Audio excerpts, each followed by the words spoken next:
Hello, everyone. Welcome to Snap Take. This is Glazer of Snap Judgments, the official podcast of Marvel Snap Zone. What we have for you today is a look at our brand new card, Sebastian Shaw. A look at every spotlight cash this month with suggestions for what to buy and our giveaway winners. We've got everything you need to make informed decisions about this month of Marvel Snap. Before we get started, I'd like to invite you to hit that sub button. We're trying to hit 7K subs. We're at 6,700 right now. Help us achieve our goal. It's completely free. We bring you at least 3 brand new decks every single weekday. Today we have 10 Shaw decks. We bring you more quality decks than anyone in the game. We give you deck guides, we give you bundle guides, we give you shop guides, everything you need to complete your Marvel Snap journey right here on this channel. Sub, help us out. Free. We also do the biggest giveaway every single month here on this channel. You can still enter on both Twitter and Marvel Snap Zone. The YouTube giveaway winners are about to be announced. Those YouTube giveaway winners are Corder Gomez, Timothy Hung, Patrick Schaller, Silver Wolf, and Rusty Raptor. If you won, pause this, do what it says on the screen. Twitter giveaway winners will be tomorrow's video. And on Thursday, we're giving away a Pro Bundle Mark II. We're kicking off that giveaway as soon as this one ends, so don't miss out. Our new card, our new Season Pass card, which you can get for $9.99, is Sebastian Shaw. This is a Series 5 card. 3/4. When this card permanently gains power, gain +2 more power, wherever this is. So that's really important. Okay, let's talk about this. So permanent power is a new thing. So it's gaining power from something like something that could be taken with Shadow King, I think is the easiest way to think of it. So something like Elsa, something like Nakia, something like Okoye, something like Surfer or Nova, all those will give it the regular power they would give Shaw, and then +2 on top of it. Ooh, that's not bad at all. Shaw is going to get relatively big relatively quickly. That's the simple idea. The wherever this is pretty cool because it means that the buff is going to apply in deck, in hand, um, and on the board, and when it hasn't revealed yet, which is when Elsa's weird timing happens. If it's the 4th card in an Elsa lane, that buff happens before the card reveals, and Elsa will trigger Shaw, giving it +4. So all around, a lot of power here. Is this card good? Let's take a look at the variants, at the abilities, at the synergies, and then we'll go from there for an actual recommendation. So we've got 3 Shaw variants. All 3 are coming out the day Shaw releases, or the day after Shaw releases, I guess is when you would find these in the shop. The first is Phil Noto. It looks like it's a portrait of Shaw. I kind of like it. It's very comic booky, so I'm not against it, but I'm buying that Brook super rare because I bet you the swirling energy around him looks amazing. Plus, the silly ruffle shirt is what one would assume of Shaw. And then we have the season pass one, which if you buy the season pass at the end of the month, you'll get. And that one's also really, really good. So I think all 3 of Shaw's variants are great, but surprisingly, there are only 3 variants for this card. I'm genuinely shocked that they're not doing more for the season pass card. However, at least all 3 variants are really nice. Shaw synergies. First, permanent buffs. We're going to credit Drewberry for the next slide. We're going to look at every card in the game that gives him a permanent buff. Surfer is the obvious synergy. He's a 3-cost card. Surfer gives him +4. +4 is an awful lot. Shuri should be decent. It should double his power and make a +2, so that's a 3/10 immediately. Not ideal, but if he's been Nakia'd, if he's got a few other buffs, it's easy for him to get out of hand. It's possible Phoenix or Hulkbuster work. If you kill him, then you bring him back, and he's going to get the 5 +2. Hulkbuster 2, the 5 +2. Other cards that want buffs fit in decks with him: Lady Deathstrike, Black Panther, Brood, Dakin, and the upcoming Beta Ray Bill, who's a 4/5 with what looks like Thor's Text. He shuffles his hammer, Stormbreaker, into the deck, but it's an 0/1, and on reveal it doubles his power, so if you can pump Beta Ray Bill's power, then you're doubling more power. I think that this is a reasonable number of cards that it synergizes with. Some of these cards are not, however, super great. Brood is a often meta card, but Black Panther, Deathstrike, and Dakin are generally speaking not. Henshaw changed that. That we're gonna have to wait and see. Firestar was removed seemingly for this interaction, giving 3 to Shaw, giving 5 to Shaw just like that seems like it is pretty strong if you can play Shaw on turn 5. So that's reasonable, and you want to keep Shaw in hand because you can play cards like Nikia to buff him while he's there. So Firestar seemingly removed because of this buff. My one main concern is that outside of the different surfer packages, and we're going to look at a lot of surfer packages, I'm not sure he has enough packages of cards. We're going to feature 10 different decks. If you would like a Shaw deck for your collection, please hop on the Marvel Snap Zone Discord. Give me a day or two. Life is busy. I'm a teacher. If anyone doesn't know this, tonight is parent teacher night as you're watching this. I will be getting home late. Give me a couple days, and I will get you a deck that you can work with Shaw, assuming that you're like at least Series 2. I don't think there's much to do with him in Series 1. But check out the Marvel Snap Zone Discord, the podcast, chat with the host section. That's where you can find cards and locations that activate Shaw's ability. Again, credit to the amazing Drewberry. When this card permanently gains power, gains 2 more, wherever this is. It's such a cool graphic, even put the little eyes on it. All right. Nova's an easy one. Nova goes in a lot of decks. Nova fits in a lot of Surfer decks. That's really nice. Forge is another easy one for him. Forge is a great hit here. It's a great hit with Brood. So that's 2 distinct synergies. Nico is, it'll work once. One ability for Nico will work with Shaw. Okay. Mirage is like almost a Shaw counter. If your opponent has Shaw and hasn't played it yet, you get a 8 power Shaw. You get a 3/8 Shaw, which is pretty damn nice. Okoye is a nice hit. If you haven't drawn Shaw, when you do, should you draw him, then he will be a 3/7 right off the bat. Elsa Bloodstone, we talked about earlier. Again, I'm not sure you're really filling a lane because you generally want to play him on 3 or 4, but hey, it's doable. Hulkbuster is a good hit, but not a great one. It basically immediately puts him in Shang-Chi territory, so meh. Ironheart is an amazing hit with a lot of synergies. There's a lot of on-reveal decks that make Ironheart sort of go a little nuts. And if Ironheart's going nuts and hitting Shaw multiple times, well, suddenly you're getting a massive amount of power. Nikia is another Surfer card like Ironheart that fits really well. Surfer is probably the single best synergy. And then we have Shuri and Phoenix. We're going to look at a Shuri deck, but I don't think Phoenix. Several locations, including these 6 common ones, work with him, and that they're common is really important here.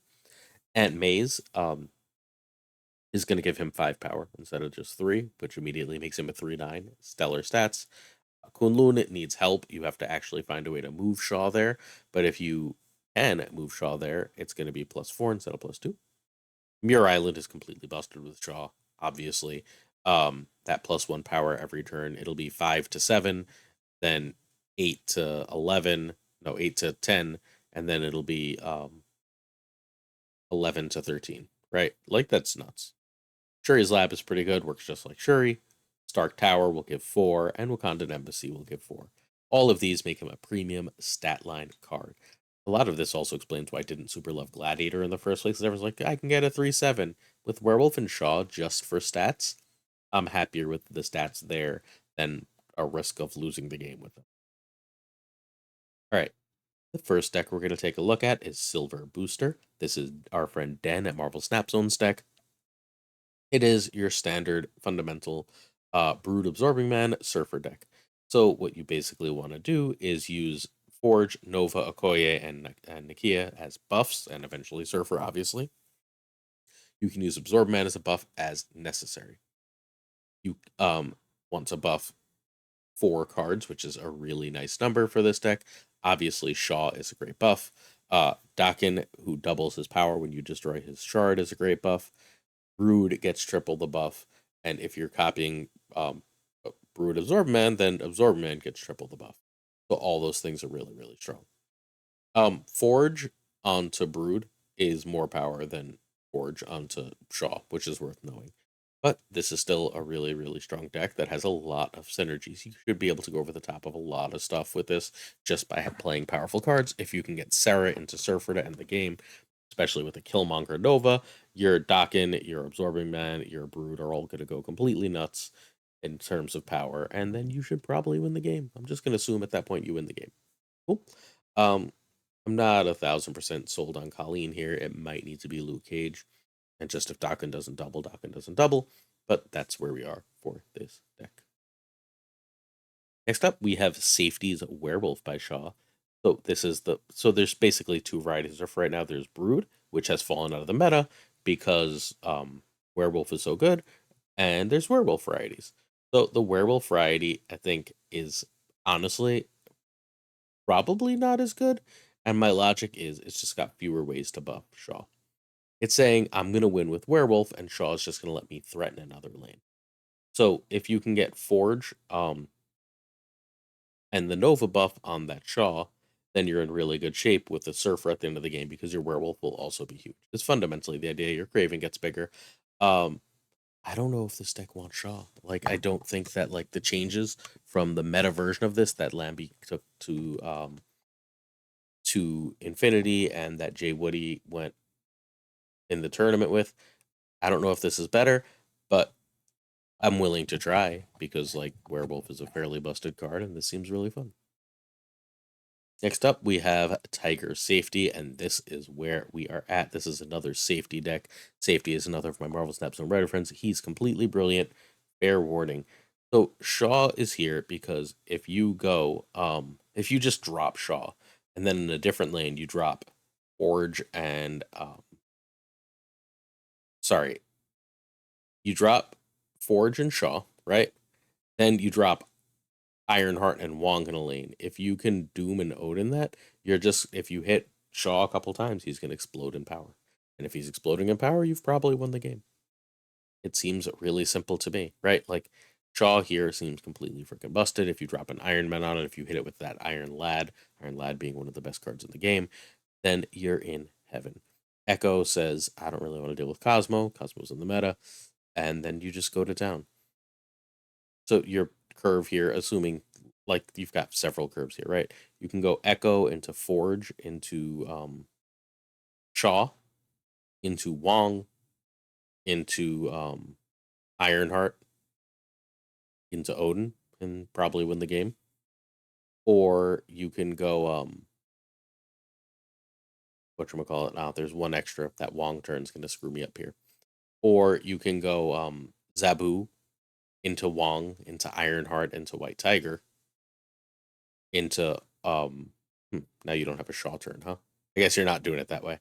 All right, so you're not going to get White Tiger in this if you're going the Shaw route, but you've got multiple win conditions. That's still really strong. Those White Tigers are really good. This is straight up one of the first like 2 or 3 decks. I've got to think through the play lines. If it works, you'll get a full video on it later. Next up, we have Safety's Buff and Bounce. I love Bounce so much. This basically says, screw it. Who needs Chavez? I can just go over the top. I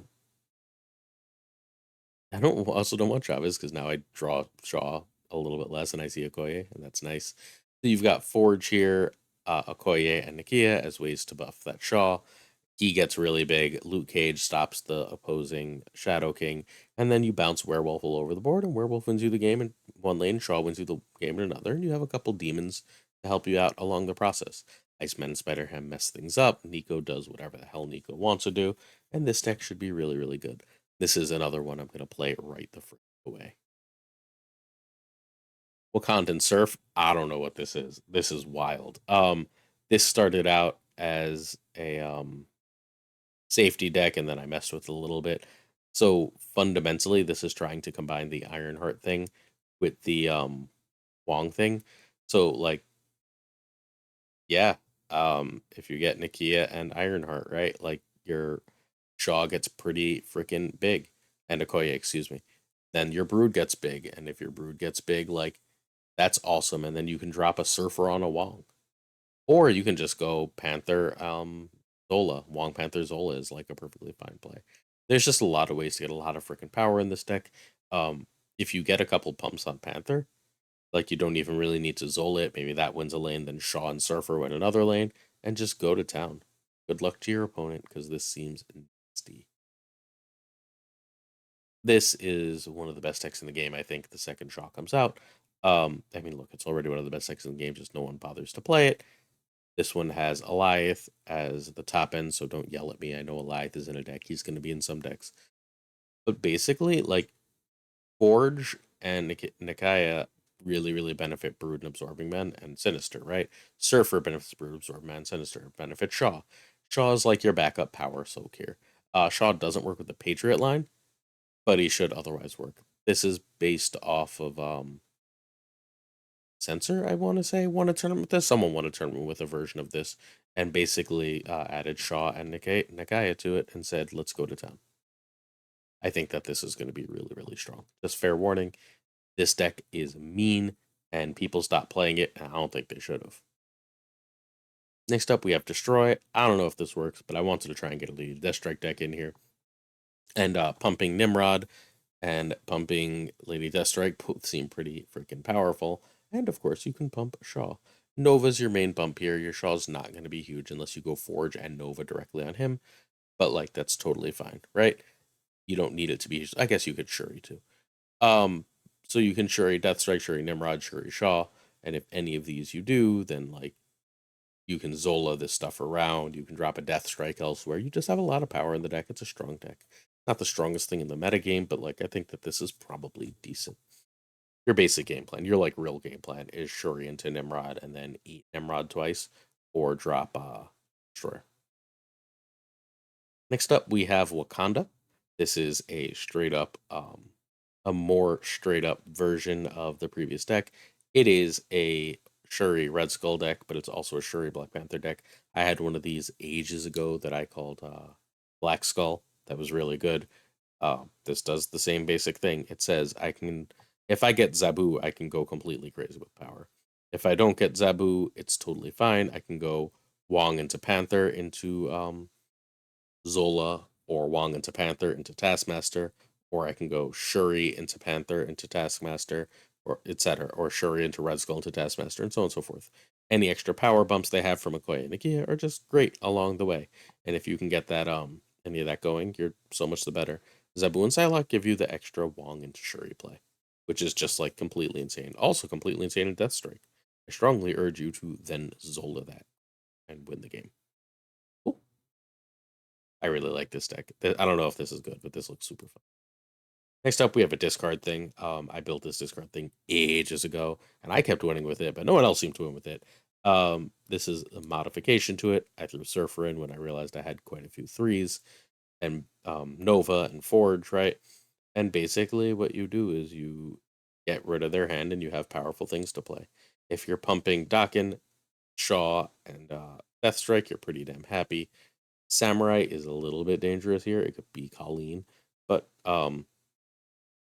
because, like, Forge and Nova are cards in hand, along with Dakin, just play the Forge and Nova if you need to, and you're set. You've got Carnage and Killmonger, so that you don't have to rely on Silver Samurai for that. Silver Samurai is perfectly fine, just sort of wrecking opponents' faces. If you can bump Dakin with Surfer before you Killmonger, before you um blow up his shard, he's going to get that power doubled, which is pretty damn nice. Now it's +4 instead of +2. It's also +4 on Shaw, and, that seems good. I like this deck. I think I'm going to mess with this again. I've got to decide what to do with Silver Samurai, because I don't think Silver Samurai is necessarily right here, but I'm not sure what is. But there's something here. Maybe it's an extra 3. Maybe it's just like Brood or Absorb Man for an extra shard. I don't know. There's something here that Samurai should be, but I think this deck has some legs to it. Next up, we have Bounce and Move. I've been playing an absolute ton of Bounce and Move. The only thing I really, really lose with this deck too, or the earlier version of this deck too, is Destroy. Other than that, it is so freaking nasty. It's just got like a 40 power Human Torch that's really hard to find the location of, and then it's got a Werewolf bouncing around gaining power. The previous version had Bishop. It should take basically no effort for Shaw to get as big as Bishop. I mean, that's basically like one Forge trigger, and it's as big as Bishop will ever get. It's now a 8 power 3/8. And if you can get a second trigger, or you can else it or throw a Hulkbuster on it, now it's a lane winner, right? If you get a Hulkbuster on it, now it's a 11 power card. Seems good. Everything else here is fairly self-explanatory, right? Like, you basically want to go either Forge Torch Ghost Spider or Iron Fist Torch Ghost Spider, then bounce them and do it again. Your torch gets super huge, and then you win the game. All right. 3 for 7 or 9 seems really easy to accomplish. You're probably not going to get him much bigger than that most games, but that's still a premium stat line. And there's not the downside there is of. So there's a downside, right? Like the downside is you get him too big and he gets shunned. But like at that point, you've invested a lot into him and you should have played smarter, right? Knowing what the opponents could have. You can get him Shadow Kinged, but even if he's Shadow Kinged, his downside is a 3/4. And if you lose priority and you kill a Nova, then he's right back up to a 3/7. He's almost certainly the worst season pass cards in stocking. Ms. Marvel is a 4/15. He's likely a 3/9, 3/11.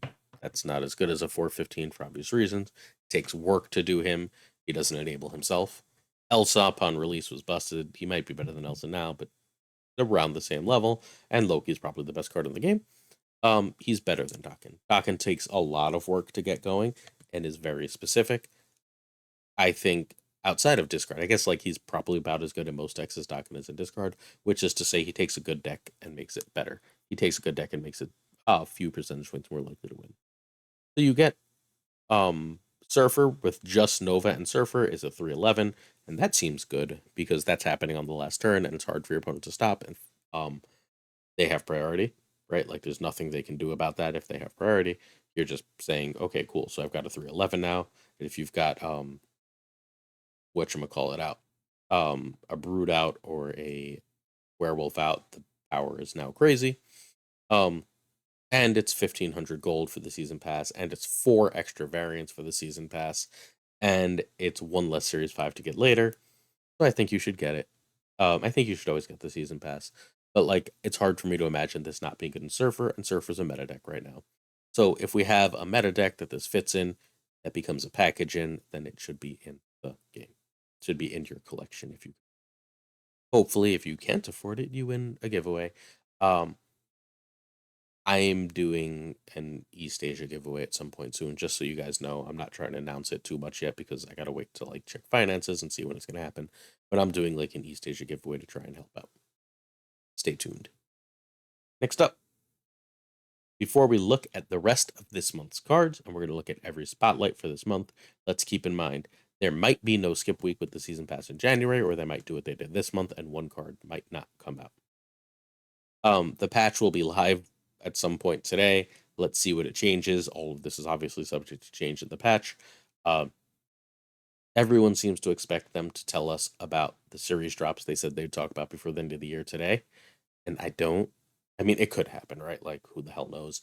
But I think that I honestly think that the reason that they changed Blob from this week with Sebastian Shaw to next week is because they're not ready to make that change yet. They're not ready for series drops.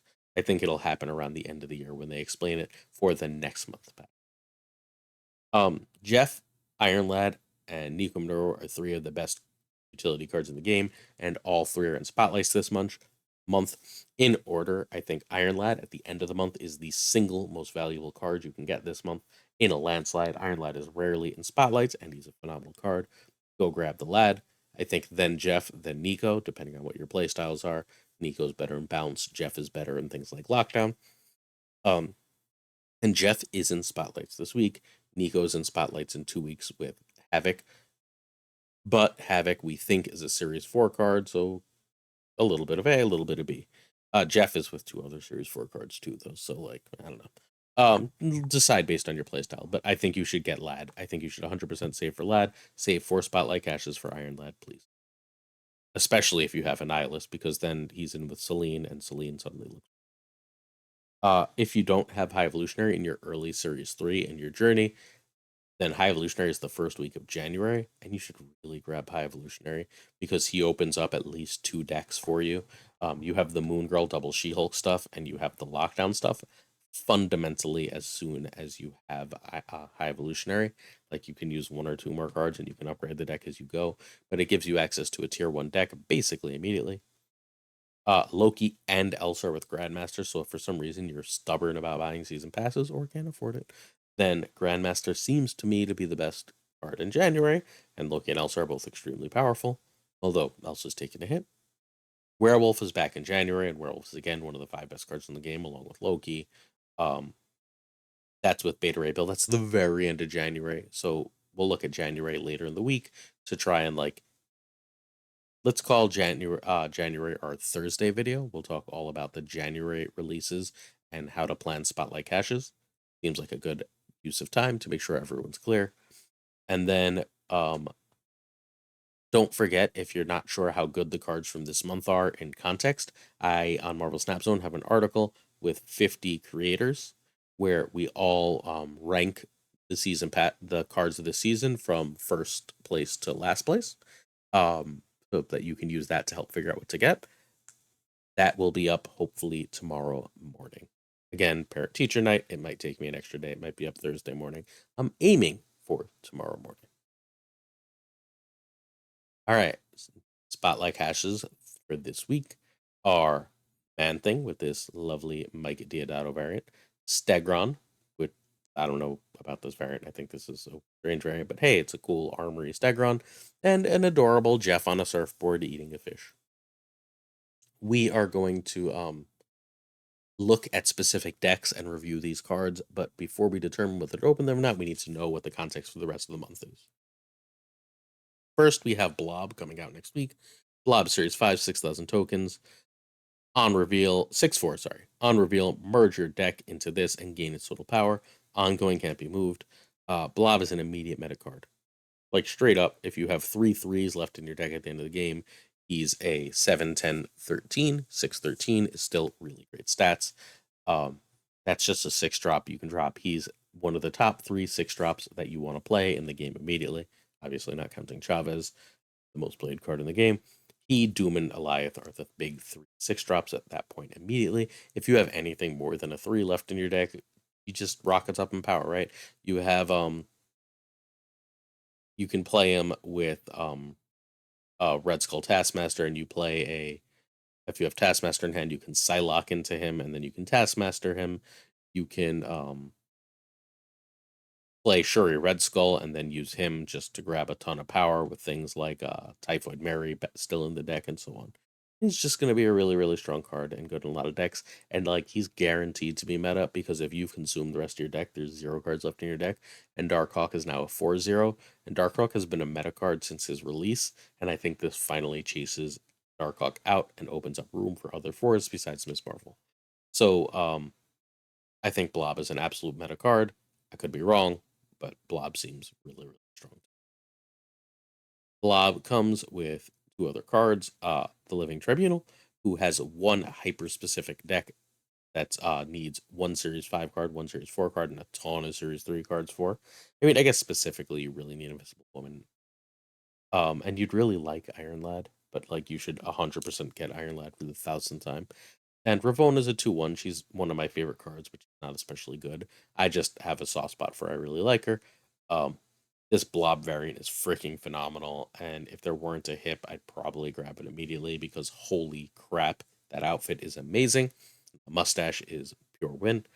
I don't love this Tribunal, and I don't get what this Ravona is. I don't like it at all. I'm sure it's from a comic, but I don't know it. So I'm not in love with either of the variants. Tribunal does open up a deck. Ravona opens up some stuff, but Ravona is Series 4, so if you just want Ravona, then tokens are just fine. I think you're going to want Blob, though, if you have the ability. Again, not more than Lad, probably not more than Jeff. Um, like, and probably not more than Nico, but like I think Blob's going to be really good. Next up, we have Havoc. Havoc was changed to a 2/0. It's a Series 4 card, according to Second Dinner's video. If that changes over the next 2 weeks, sorry. That the week after. After each turn, you lose 1 max energy, and this gains 4 power. So if you play this on turn 2, you're going to max out on 2 energy, which means that you want to use some shenanigans to give it to opponents if you're playing it on 2. However, if you with magic play it on like turn 5, you have a 2/12 that's going to like eat 3 energy. But if you're planning to skip and double She-Hulk, for example, then suddenly that doesn't matter anymore, right? You can play this on 5 with magic. It gains 4 power right there. Then turn 6, you just pass. It gains 4 power. Turn 7, it gains 4 power. And you should win that game, right? Like that's a lot of power in the game. You could also what's it called? Viper this over as soon as you play it or the turn after you play it and royally screw up your opponent. That seems like it's probably pretty freaking good. Um, if you want to do that on turn 3, Ravon is right here. If he's a 2/0, Ravon will make him cost 1. Sorry, I've got a little dust in my eyes. Excuse me. Um, so that's going to be a powerful, powerful play. Um, no one can quite figure out what to make of him. He's going to be either going to be completely busted in a meta card or nonsense, but he's Series 4, so you can grab him with tokens. Except that he comes with Nico, so if you really want Nico, if you want to play Bounce, you have the full Bounce package. And I'm not sure Bounce works anymore if Blob is out the week before, because Darkhawk is in the modern Bounce decks for the most part. So if you want to play Bounce, I think that Nico is really great. Nico's really great if you like Thanos. A bunch of decks that used to be T1 basically. Legion is one of the best 4-drops in the game, one that doesn't always have a great home, but is extraordinarily powerful and game winning, and Havoc is nice. I don't love this Legion variant, although it's at least cute. This is the Runaways Nico. I really, really, really want them to release the other Nico, the one unreleased Nico. And this Havoc from the Hellfire Gala is perfectly fine. It's very space age. Next up, we have Celine. Celine's a 1/1, Series 5, 6,000 tokens, last card of the month. Um, on reveal, afflict the lowest power card in each player's hand with -3 power. So that's obviously going to be amazing with your goblins. That's going to be amazing with Annihilus, and she herself will drop over or destroy herself with Annihilus. This is it for those bounce afflict decks. Just absolutely stellar. I got to last night. I got to game 5 of a conquest run with one of those. Celine would fit in unfreaking believably in that deck, and I think it's 100% worth looking at. I think she's just very, very powerful. The caches for Celine, I don't really like the Celine variant, but we'll see what else is out there. Get Iron Lad, and I think Black Knight is better than most people. I think Black Knight opens up a lot of really powerful, mostly Series 3 only decks that players would both enjoy and get a lot out of. And he's really good early Series 3 because all you really need to make him work most of the time. I mean, you'd like Taskmaster, but all you really need to make him work is either Taskmaster or Shuri and Taskmaster or Hela, and you have access to a really powerful Black Knight deck. I'm higher on Black Knight than most, but you need Iron Lad. Cool. These are also this is also the only cache this month with all 3 Series 5 cards. If you need Iron Lad, please open here. And hopefully you have a Nihilus, so if you get Celine, she's not useless, because I don't think she's useful without a Nihilus. And I think Black Knight is fine. Like, people that are low on Black Knight confuse me. All right, we're on to this month's cards. Jeff is, I think, the second best card of the month after Iron Lad, and then it's followed for me by Blob and Nico, which I know is all different weeks. Sorry, they did a good job of this. Jeff is Series 5, 6,000 tokens, 2/3. You can move this once, nothing can stop you from moving or playing this to any location. Jeff is one of the best cards in all of Marvel Snap, bar none, no question. This is extraordinarily powerful. Um, Fits in almost every deck. If you have a 12th spot that's just like, oh, what do I play? Play Jeff. You'll see how powerful he is very quickly. He's extremely smooth to play. That you can drop him into like a miniaturized lab and figure out where you want him to go later is really strong. He's also like the master of winning or losing your priority, because you can just put him wherever to either win or lose priority, and then move him as necessary to go wherever you actually want to compete later. We have a Darkhawk deck for Jeff. This is a nice standard list, one of those you see all the time. Jeff just goes here because he's a good card, right? He's especially good with Ms. Marvel because as a 2-drop, being able to move, he goes into the lane where he gives you the Ms. Marvel buff, and goes out of the lane where he would be costing you the Ms. Marvel buff. Pretty nice. He's a really good card here. That's basically all he does. He's not like synergy here. He's just a powerful card. Although if you hit him with Iron Lad, chef's kiss. Next up, we have, excuse me about, sorry, I don't know why my eyes got itchy and my nose got stuffed in the middle of this video. Will live. We have the Doomwave High Evolutionary. This one is all is again basically using Jeff as just a powerful enabler here. He's a card to play with Wave or after Wave at the end of the game if you want to play with Doom. He fits early on curve. He goes really well on turn 4 if with like one of the 1-drops, so you can get your Cyclops trigger off. It's just Jeff, and he's powerful. Next up, we have Thanos. This is one of the builds where Jeff is most needed. Any Professor X deck, he is way better than otherwise. He also synergizes with Elsa because he can fill a lane, become a 3/5, and then move. So something else can get that buff, making Elsa immediately a 2/6. Um, he's great with Professor X, right? Like for obvious reasons, he can go in or out of that Professor X lane, and that wins games of Snap. That's basically it, right? Like you Psylocke Professor X on 4, and you're slightly behind, and then you go, oh, wait, Jeff, and then you win. Our next card is Man-Thing. Man-Thing is Series 4, 3,000 tokens. It's a 4/5 ongoing. 1, 2, and 3 cards here have -2 power. Luke Cage says Man-Thing isn't that great. If you're not seeing a lot of Luke Cage, then Man-Thing is great. He is very often a 4/11. 4/11 is a lot of power. Man-Thing wins lanes all by himself. That's kind of it, right? Like Man-Thing's a really powerful card. You should be looking at him, especially if your curve fits him. Um, right after he came out in both Move Shells and Darkhawk Shells, he won some tournaments. He's great. He's just like a tier 1-ish card when there's no Luke in the meta. When there's Luke in the meta, he's basically unplayable. I'd assume we're going to see a lot of Luke with Shadow King, so he's not great right now. Sorry, not Shadow King, excuse me. Luke with Sebastian Shaw, which means people will run Shadow King to stop Shaw's nonsense. And if they're running Shadow King to stop Shaw, then that also turns off Man-Thing for sad days. Still, there's some good Man-Thing decks. This one is really nice. It's a Marvels deck. It basically says, hey, Man-Thing's an ongoing. If you can give him +2 power with Spectrum, that seems pretty good. You can play Man-Thing alone and then give him +5 or +6 with Ms. Marvel or Claw, and if your opponent only has cheap things there, they're in a lot of trouble. Meanwhile, you fill another lane and dominate. Um, Professor X on Man-Thing is often fairly freaking backbreaking. I don't know why Zabu's in this deck. I'd play Zabu in this deck. But Luke protects your Man-Thing ability. Armor protects your like Orca, or is just a nice stops destroy, and is a nice receiver of Spectrum buffs. It's just a powerful deck. There's a lot of synergy here. There's a lot of things to like. If you're losing a lot to destroy, if your whole meta is destroy, play this. This beats the pants off destroy. They'll be like destroy card, and you're like armor, Man-Thing. Well, that lane's done. How do I lock up another one? Professor X. GG's. Okay. Next up, we have Hawk Thing. This is the one that won a tournament or was like one of the best performing decks in the meta for a while. It's Norn's deck. It basically says, I lock up your hand. I do my regular Darkhawk stuff to win games. And then Man-Thing is like a backup Darkhawk in one lane.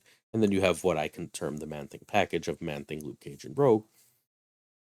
Rogue stops the opponent Luke Cage, and your Luke Cage does the job. And then Rogue just has a million good targets in the meta. Man-Thing is also a very good Iron Lad hit. So that's this deck. It's real strong. Next up, we have Silky Shadow. Again, told you this also went in move decks. Man-Thing here is replacing Eliath, and I know that seems wild, but the basic logic here is if you're playing around Eliath, you can't play around Man-Thing. Opponents that don't know what you have can't beat Man-Thing. So they try and play around Eliath, you drop Man-Thing, Man-Thing wins the lane, and they're sad. Because they were just trying to beat the Eliath's power with like Chef or whatever, right? And now Man-Thing says, no, that's not going to work. Next up, we have Stegron, Series 4, 3,000 tokens. On reveal, move an enemy card from here to another location. Will whack unrevealed cards. Will whack a random card at that location, so be wary. His best use is very often really close lanes, decks when you both know you're both competing and going for a lane, and that's the lane that's going to determine the game. Just Stegroning off is really powerful. However, it's worth noting that he can whack things into like a storm lane or something and cause troll. Invisible Ms. Marvel is one of the best homes for Stegron. You basically use Stegron here to knock away whatever's causing you trouble. It's a really great play after Storm in a lane. If you can Storm an empty lane, then you can drop Stegron there. You pretty much win that lane. Invisible Woman with Ms. Marvel behind it is really strong. You can drop Onslaught on that without opponents knowing, and then the game is over. They're really screwed.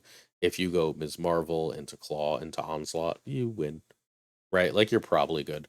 Stegron is here for that Storm play, and that Storm play is really good. If you go Storm into Stegron into Ms. Marvel and Toltron, again, you probably win that damn game. Next up, we have Cerebro 5. That's the last real home for Stegron. As a 5-power card, being in Cerebro makes sense. That's kind of it. It's just if he's a 4/7, he's phenomenal, right? And you can play him basically on curve or any other time. He's like, when you play him isn't terribly important. He's just a powerful card for the day. So, should you open this week? If you need Jeff, I suggest you open for Jeff and then save for Lad. Unless you feel like you really, really, really hate Darkhawk and need the Blob. There's no real reason to open for the 2 Series 4 cards. Series 4 cards should basically always be bought with tokens. Jeff and Iron Lad are very likely to be the 2 best cards this month. If Blob hits that height, I'll be surprised. I think Blob is going to be better than Shaw, but I think it'll be close. I think Shaw's natural home in Surfer decks might come up. The other advice I have for you is get the season pass if you can afford it. It's really great. I think that you won't be sad. And that's today's video. Don't forget that I'll be back later today with patch notes, patch news, updates on what they have for us in this patch. We'll see you then for another Snap Take. Don't forget to hit that sub button, ring that bell so you don't miss it when it goes live. Peace.